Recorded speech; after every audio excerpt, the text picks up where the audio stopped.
Sobrang nakakagulat na balita. Grabe, PBBM ginulat ang China. Napataas na ng kamay ang mga Chino. Nagimbal na ang lahat.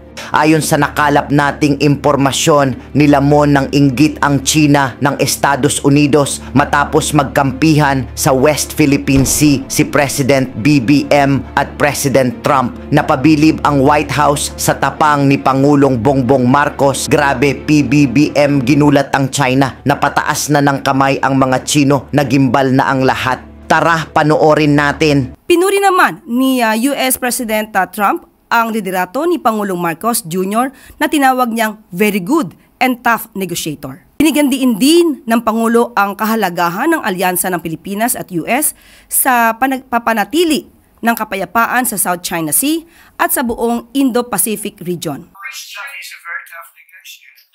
So far we're not there because he's negotiating too tough.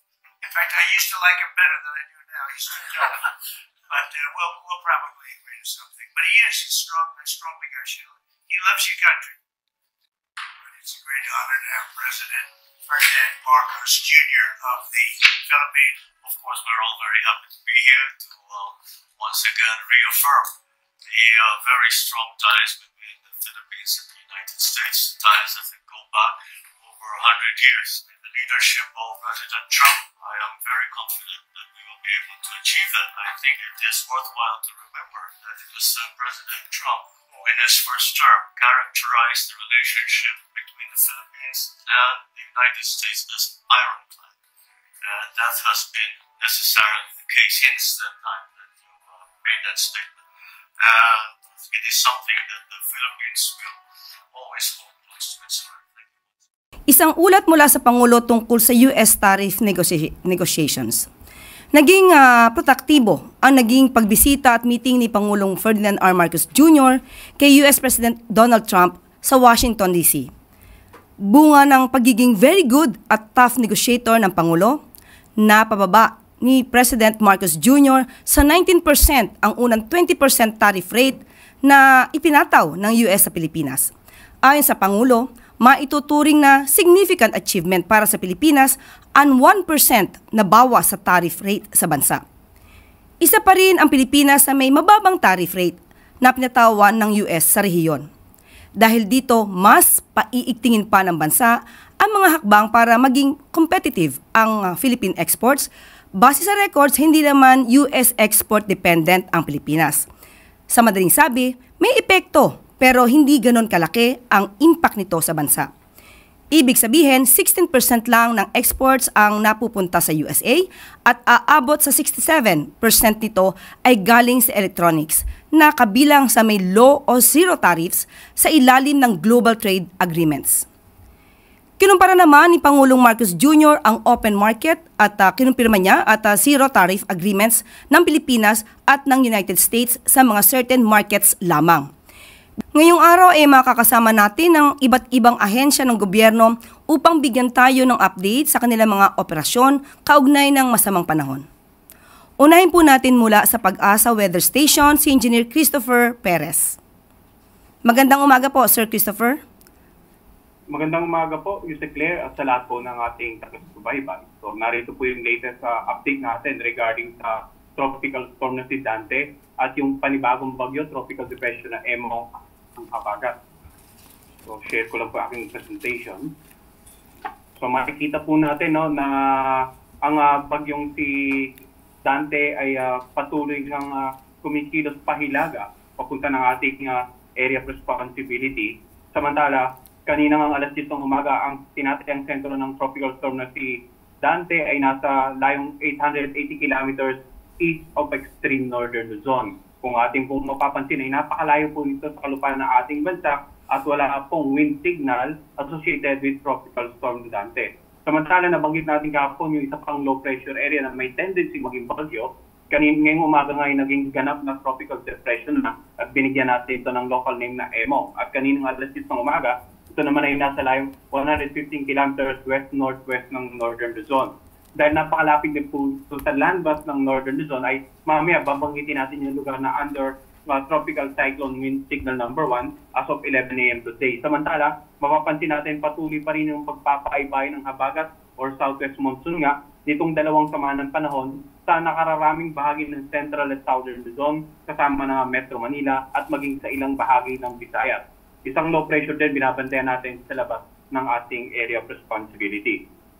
So, unahin po muna natin ano yung magiging pagkilos ng tropical storm na si Dante. Makikita po natin sa ating latest forecast track na posibleng manatili bilang isang tropical storm pero hindi natin in-rule out o tinasantabi yung posibilidad na lumakas pa ito at maging isang severe tropical storm. Ganun pa man, consistent pa rin ito sa ating forecast track na hindi tatama sa kalupaan ng ating bansa at nasan ang posibleng bukas ng hapon or gabi ay tuloy na itong lumabas ng ating air responsibility. Nabanggit din natin kanina dahil sa malayo ito sa kalupaan ng ating bansa, wala pong nakataas na warning signal or wind signal na associated with tropical storm Dante. Pero ito pong pagkilos nito during this particular time of the year ay posible pa rin magpaibay ng habagat sa mga susunod na araw. Dito naman sa pangalawang forecast track, pinapakita natin ang tropical depression na si Emong. Makikita nga po natin na halos ang kilos nito ay maglulup dito sa bahaging ito ng West Philippine Sea hanggang sa dahan-dahang kumilos ng pahilagang silangan. So dahil dito, asahan po natin na gaya ni Dante ay patuloy din itong magpapaybay ng habagat at siyang magdudulot naman ng pag-ulan sa ilang bahagi ng Central and Southern Zone and possibly Western Visayas. Pero directly maapektuhan po ng tropical depression na si Emong, ito ang Northern Luzon area. Dahil po kay Emong, may nakataas po tayong tropical cyclone wind signal number 1 dito po sa lalawigan ng Ilocos Norte, sa western portion ng Ilocos Sur.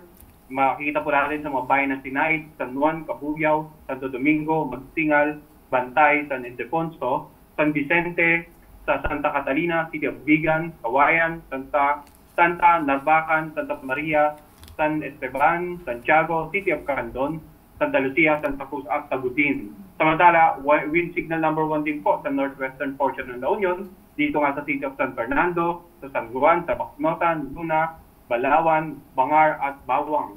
Wind signal number 1 din sa western portion ng Pangasinan, sa mga bayan po ng Dasol, Burgos, Agno, Bani, Bolinao, City ng Alaminos, Mabini at Anda. So ito po mga lugar na may wind signal number 1, posibleng makaranas ng mga pag-ulan at paminsan-minsan pagbugso ng hangin. Ang mga baybaying dagat ay magiging katamtaman hanggang sa maalon. Pinapayaw po natin yung mga residente dito, patuloy na mag-monitor sa kanilang kapiligiran, patuloy na makipag-ugnayan sa kanilang local government officials at local disaster reduction managing officers para sa patuloy na gawaing pangkaligtasan. Disaster preparedness and mitigation measures dahil alam naman po natin na ilang araw na rin nag-uulan sa ilang bahagi nga ng Northern Luzon area at posibleng yung mga karagdagang ulan na dadalhin nitong bagyong si Emong ay magdulot pa rin ng mga pagbasa sa low-lying areas, maging mabagal ang paghupa ng mga tubig sa mga ilog dahil nga sa ilang araw ng umulan at mataas pa ang mga level. At yung mga lugar na malapit po sa paanan ng bundok, maaaring malambot na yung mga bahaging kalupaan at pwede rin maging sanhi ng mga pagguho ng lupa. Samantala, as much as possible, huwag na rin pumalawat yung mga kababayan natin sa mga bahaging karagatan ng mga lugar na may tropical cyclone wind signal number 1. Ngayon, tingnan naman po natin or balikan natin ano yung mga lugar na inulan during the past 3 days. Makikita po natin, ito po yung ulan na pinag-ibayang habagat. Bago po nga dito maging ganap na bagyo itong si Emong, ay talagang makikita natin yung concentration ng mga matitinding pag-ulan ay halos nasa kanlurang bahagi po ng Luzon at ilang bahagi ng Southern Luzon area at maging ilang bahagi ng Western Visayas at Western Mindanao. So kaya po natin ito pinakikita dahil ang susunod na mga slides ay nagpapakita naman ng forecast rainfall natin within the next 2 to 3 days. So tandaan po natin yung pattern, nasa kanlurang bahagi yung inulan halos itong mga nagdaang 3 araw at sa susunod na 24 hours po, inaasahan natin ay halos yung rainfall forecast natin ay nandito pa rin po sa kanlurang bahagi ng Luzon, ilang bahagi ng Bicol Region, Western Visayas, at lalong-lalo po dito may bandang Palawan area. So, in the next 2 to 3 days, makikita natin yung similar pattern of rainfall concentration, significant amount of rain. Posibleng ulanin pa ibang bahagi ng ating bansa, pero ang pinakikita po natin dito ay yung talagang posibleng makaranas ng moderate to heavy, yung yellow na areas, heavy to intense itong orange at torrential itong kulay pula. So bakit po may inaasahan tayong ganitong karaming paulan?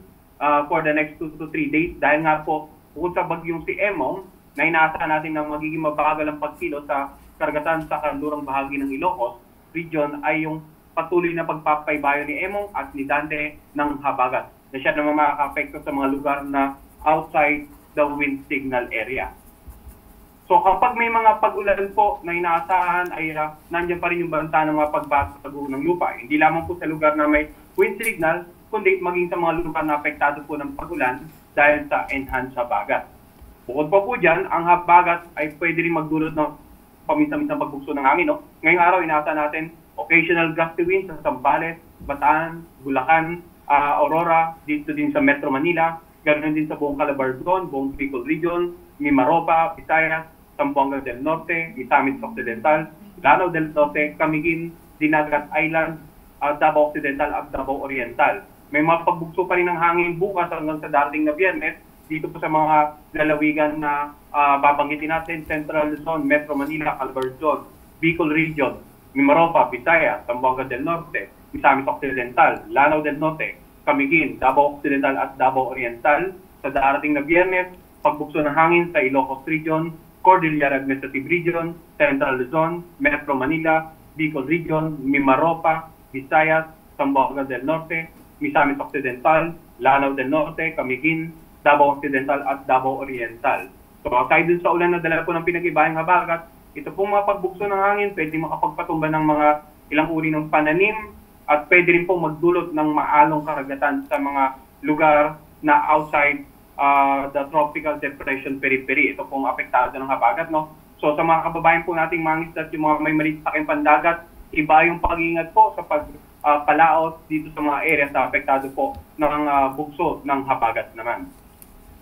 I-remind din po natin mga kasama natin na aside from the tropical cyclone bulletin, yung update natin sa bagyo, yung weather advisory, update natin sa rainfall associated with the tropical cyclones and the habagat, nagpapalabas din po tayo ng localized rainfall advisory, no? O rainfall warning. Ito po yung kanilang nare-receive sa kanilang mga mobile devices na may very alarming na sound, yung bating-ting. At as of 11 a.m. today po ay mayroon tayong nakataas na orange rainfall warning dito nga sa Metro Manila, maging sa ilang karatig lalawigan, Cavite, Bataan, Pampanga at bahagi po ng Bulacan at yung buong Tarlac. Red rainfall warning naman sa Zambales at yellow sa Batangas, Rizal, Laguna, ilang bahagi ng Tarlac at ng Bulacan. So ang mga rainfall warning naman po natin, ang duration nito ay good for 3 hours at pwedeng ma-update from time to time depende sa mga obserbahan po nating pag-ulan. Samantala, ang ating Northern Luzon, Pag-asa Regional Service Division, nagpalabas din po ng yellow rainfall warning sa lalawigan ng Ilocos Norte, Ilocos Sur, Abra at ilang bahagi ng Cagayan. At ang ating namang Visayas, Pag-asa Regional Service Division, nagpalabas din po ng red rainfall warning sa ilang bahagi ng Occidental Mindoro at orange rainfall warning ganun din po sa southern part ng Occidental Mindoro.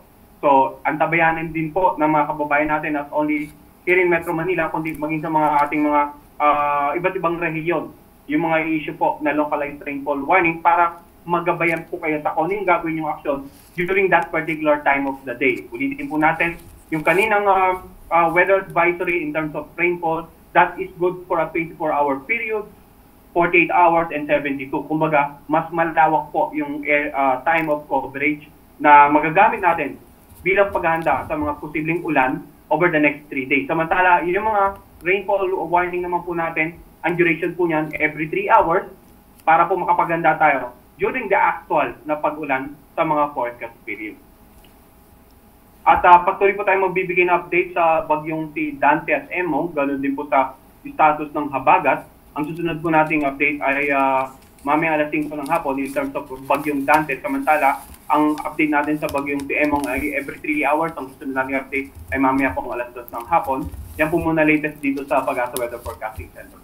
Yes, Engineer Christopher, tanong lang natin, ito bang bagyong Emong at bagyong Dante, magbibigay din ba sila ng ganong karaming buhos ng ulan compared sa Krising?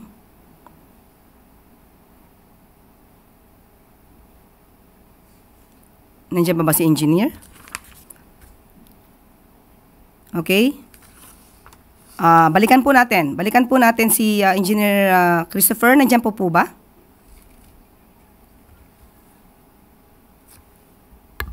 Okay. So, puntahan muna po natin.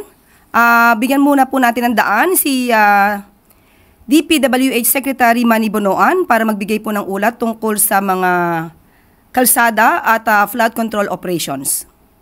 Sec Manny, good morning.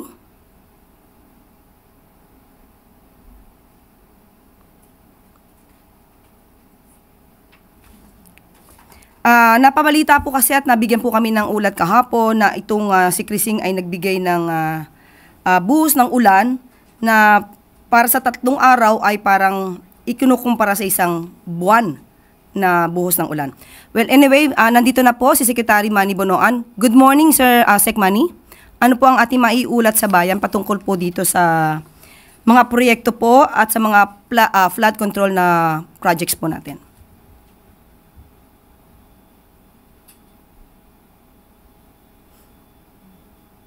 Okay po ba ang ating audio? Nandiyan na po si Sec Manny pero parang hindi po tayo nadidinig.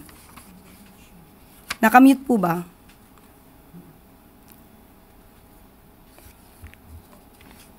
Maya-maya lamang po ay bibigyan din po natin ng mga kasagutan ang mga nagtanong po patungkol po sa Bagyong Emong at Bagyong Dante dahil kumbaga sunod-sunod po ang bagyo na dumarating sa atin at sana po ay mag-ingat tayo at hindi na po sana natin maranasan yung lakas ng buhos ng ulan na idinulot ng Crising. Okay,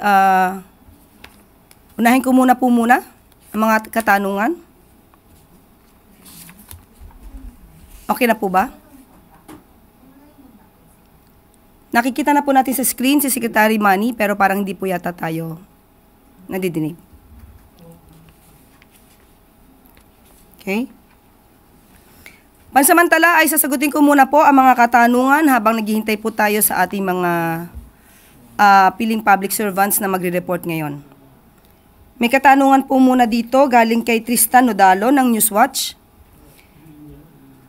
Comment po sa statement ni VP Sara Duterte na nagpalala ang lack of preparedness ng Marcos administration sa nararanasan ngayong problema ng pagbaha.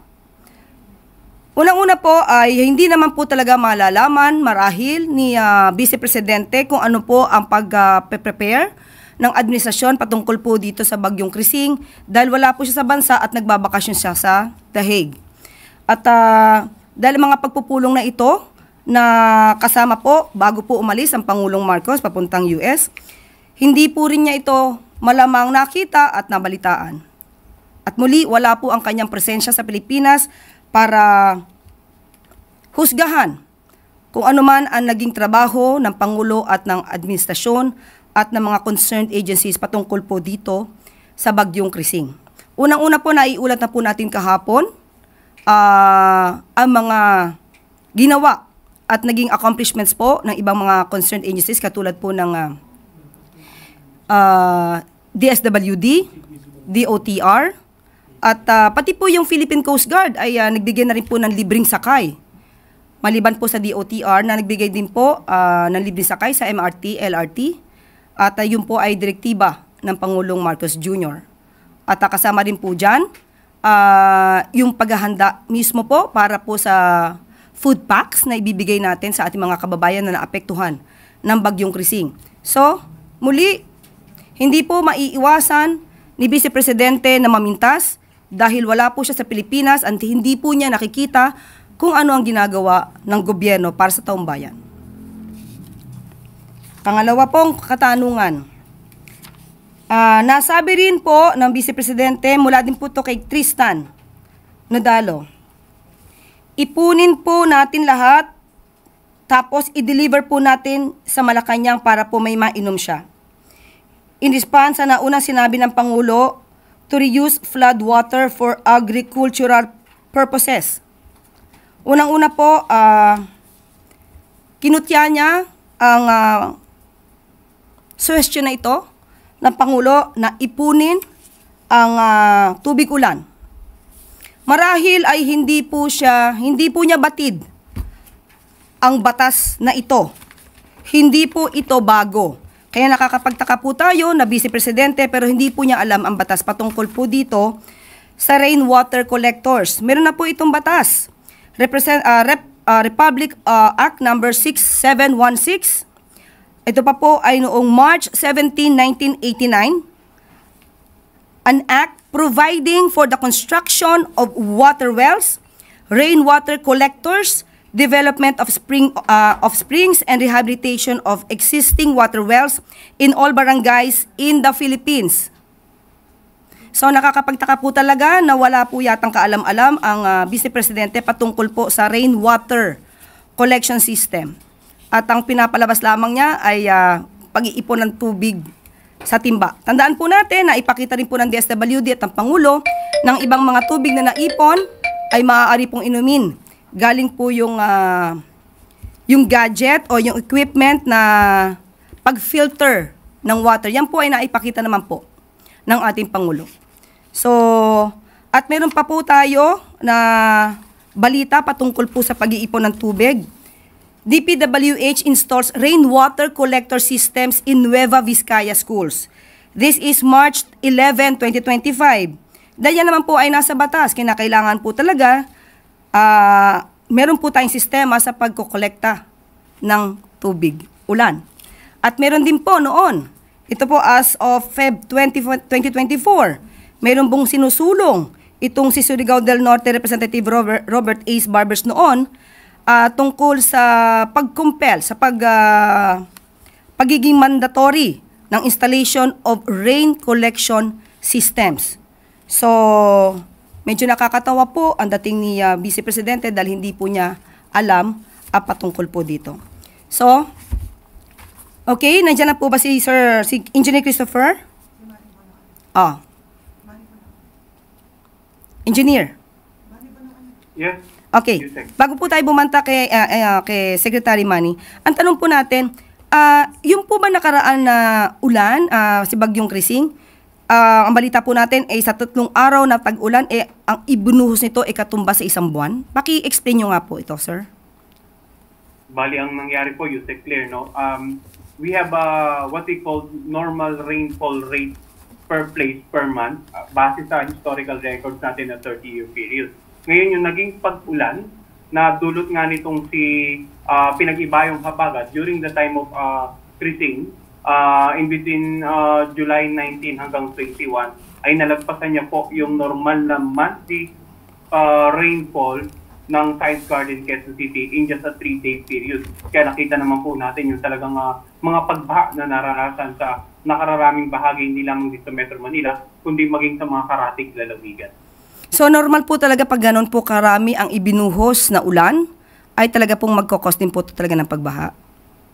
Well, posible po yan. No? Bukod pa dyan na kung talagang may mga parte or yung pagbabago sa ating environment, for example, yung mga daluyan ng tubig, ay isang factor na rin po yan. Pero basically, yung malagpasan lamang ng in a span of 3-day period, yung supposed to be monthly normal rain, ay talagang inaasahan po natin magdudulot talaga ng malawakang pagbaha. Sir, ito po bang typhoon na si Emong at saka Andante ay magdudulot din po ba ng ganito karaming pagbuhos ng ulan katulad po ng Bagyong Krising?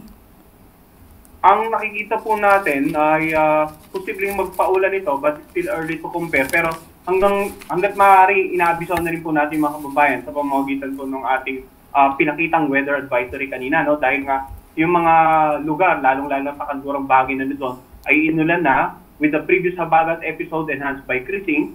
At sa mga susunod na araw ay posible pa rin ulanin ulit ng Habagat episode being enhanced naman by Emong and Dante.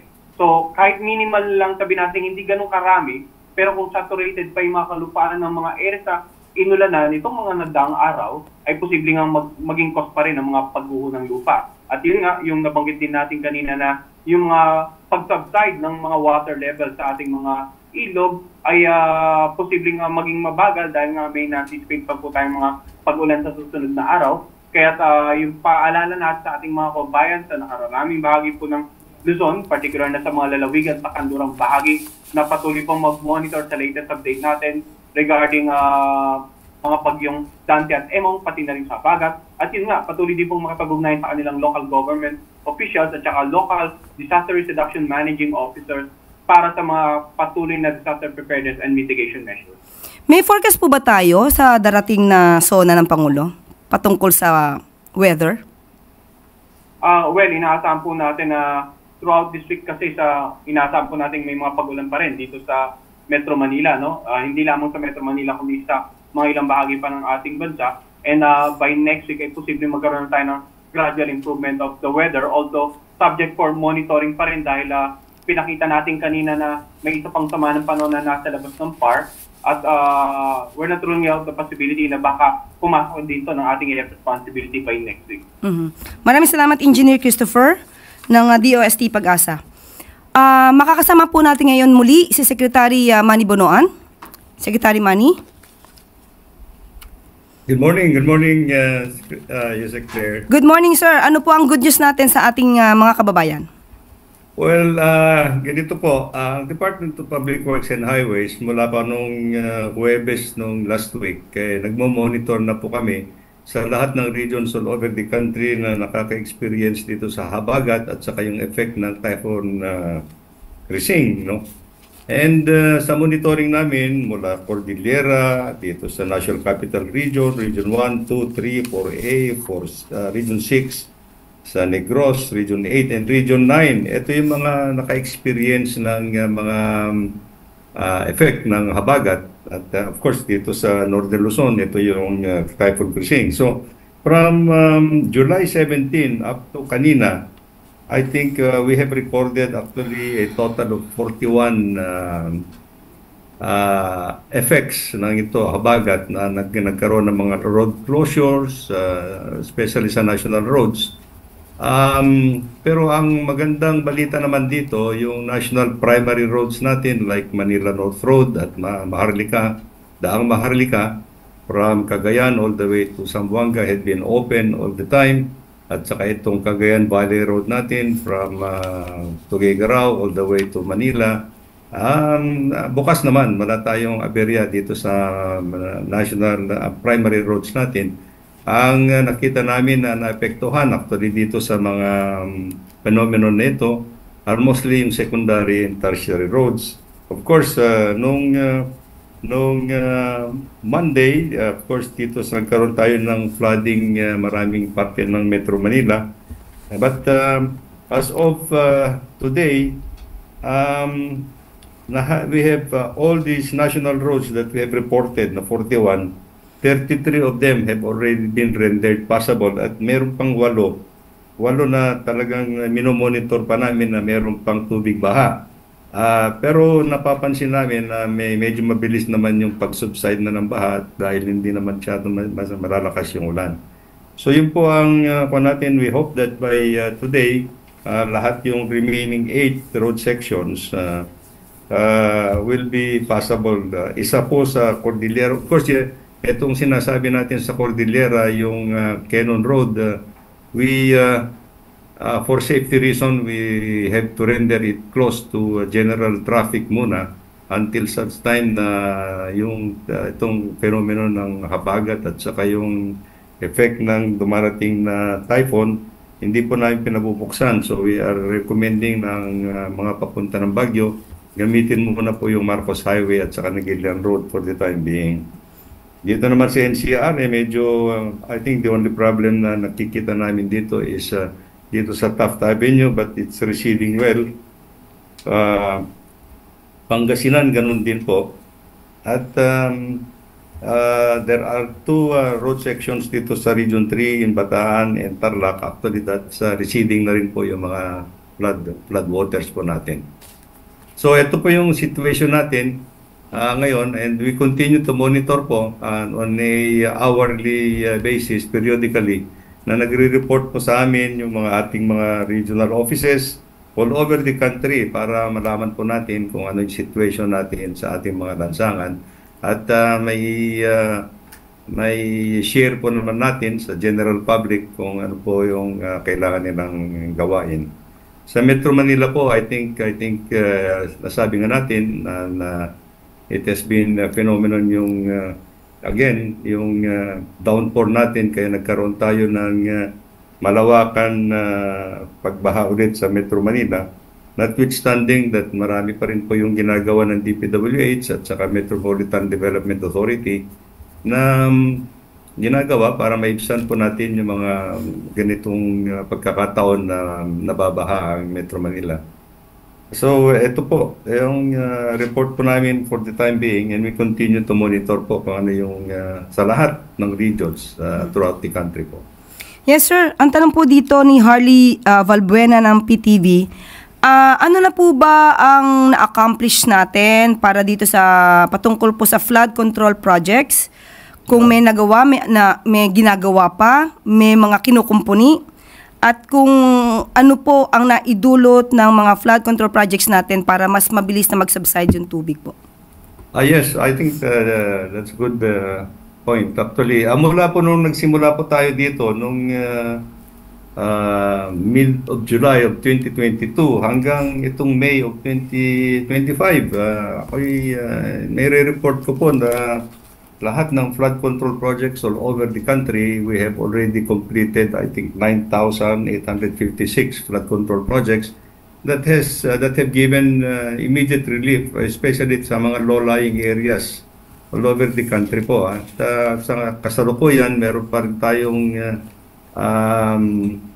ongoing na mga projects na about 5,700 mula itong 2025 hanggang 2026, at meron pa rin tayong inaasahan na mga projects na naman sa 2026. Ito po yung this is a combination po yung mga minor flood control projects at saka yung mga malalaking projects in the 18 major river basins of the country. And I think there has been significant relief na naidulot na po itong nagawa natin ng mga flood control projects, especially in the low-lying areas po. Kasi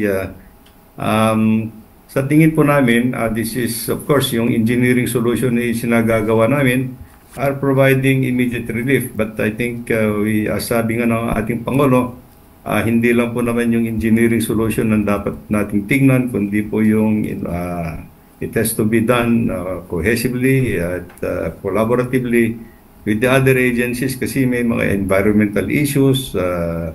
Kasi napapansin po namin, yung mga lalong-lalo na yung mga tertiary rivers natin, silted na po yung, mababaw na po yung riverbeds natin. Kaya halos during summer season, natatapakan mo na po yung riverbed natin. Kaya ito po yung pinagtutuunan din namin ng pansin sa DPWH na kailangan po natin ma-dredge, ma-desil para yung carrying capacity ng mga rivers natin.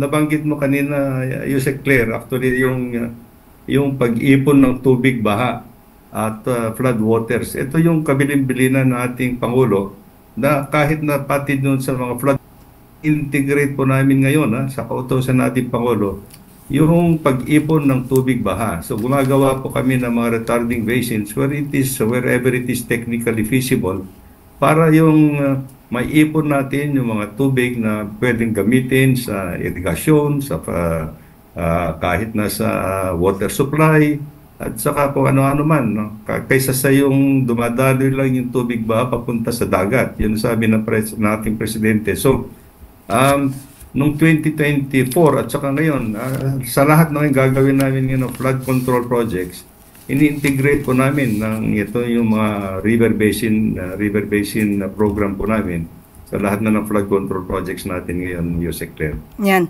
Salamat po at naipaliwanag niyo po yan bilang Secretary ng DPWH dahil parang maraming hindi nakakaintindi patungkol sa panukala ng Pangulo na maipon yung tubig ulan at parang pinagtatawanan pa po ng Vice Presidente. Well, anyway, Sec Manny, ang tanong dito, ngayon naiulat nyo na po na marami na po kayong nagawa patungkol po sa flood control projects natin. Paano nyo po masasabi sa ating mga taong bayan, isiguruhi po natin, i-assure po natin sila na itong mga pondo na ibibigay para sa flood control projects ay nagagamit po ng tama? But ito po yung kailangan po natin, full responsibility ng Department of Public Works and Highways na po yung mga pondo po na na ilalagay, lalo-lalo sa flood control projects are technically and effectively being implemented ng department para doon sa inaasahan natin ng impact na pag-prevent ng flooding, especially in low-lying areas po, nagagampanan. Marami naman pong nagsasabi na po, nagpapasalamat sa atin na marami na pong biyaya na naidulot yung mga flood control projects natin. Of course, marami pa po kasi yung mga other areas that we need to attend to na kasalukuyan po under this administration ni Presidente na kailangan pa rin po nating pagtuunan ng pansin. Lalong-lalo na po at yung sinasabi natin na itong mga climate change phenomenon, kailangan ni-revisit na po namin yung mga technical parameters namin kung paano namin tugunan itong climate change phenomenon. Kaya nga nung mga nakalipas na mga taon, ang ginagamit po namin na design parameters namin ay yung mga anywhere between 15 to 25 return period. Technical po ito, pero ngayon po, hindi na po namin pwedeng siguro yun lang ang gagamitin namin kasi ginagamit na po namin ngayon dito mga 50 years return period o kaya yung mga malalaking river basins, 100-year return period na po yung ginagamit namin under this administration po. Kaya technically, we are coping up with yung requirements po para matugunan po din natin itong climate change phenomenon po. Yes. Tama po, yan din po sinabi kanina ni Engineer Christopher dahil nga itong 3 araw na nag-ulan ng Bagyong Krising ay parang umabot ito sa equivalent to 1 month na ulan na ibinuhos at talaga ito'y magdudulot ng pagbaha. Pero ang maganda po yata balita rito, Secretary Manny, ay mas mabilis naman pong humupa ang tubig dahil sa mga flood control projects po ng administrasyon natin. Tama po. I think especially in Metro Manila, po ang DPWH, tinutulungan po namin ng MMDA na kukumpunihin po yung mga lumang pumping stations na po sila to increase their discharge capacities. Mga 32, if I recall, 32 pumping stations po are under upgrading at matatapos po namin ito by next year na po lahat yung 32 primary pumping stations po in Metro Manila. Para sa tingin po namin, mas mabilis po, mas malaki po yung discharge capacities po nito. Having said that anyway, kailangan din po natin siguro pagtuon ng pansin po yung mga ibang rason kung bakit nagkakabaha pa rin, lalong-lalo na yung waste management at saka yung mga kababayan natin na nandun sa may mga gilid-gilid na mga esteros po, ay dating natin pagtuunan din pansin. Po. Tama po kayo, Secretary Manny, sana ay magkatulong-tulungan po talaga lahat. Considering na may nakita nga po ang MMDA na sofa at ref sa creek na nakakahadlang para dumaloy ng tuloy-tuloy ang tubig. So, yun po.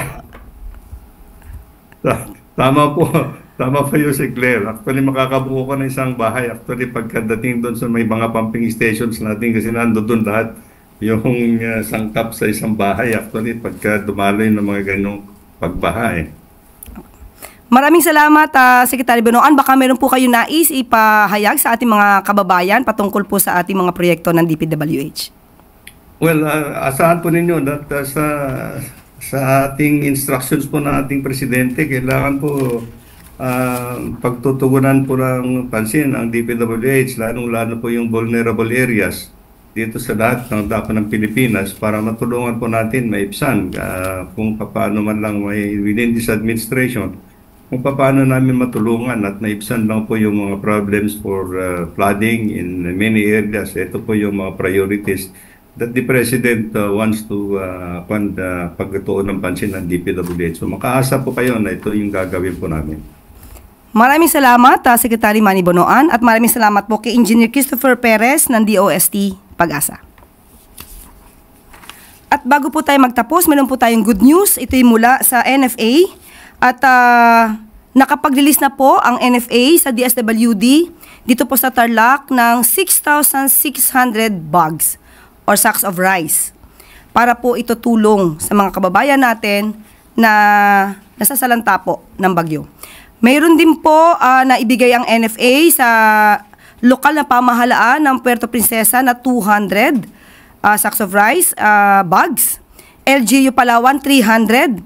At hindi po nadanyos, wala pong danyos yung mga stocks, lalo-lalo na po dito sa Occidental Mindoro and Valenzuela Warehouse.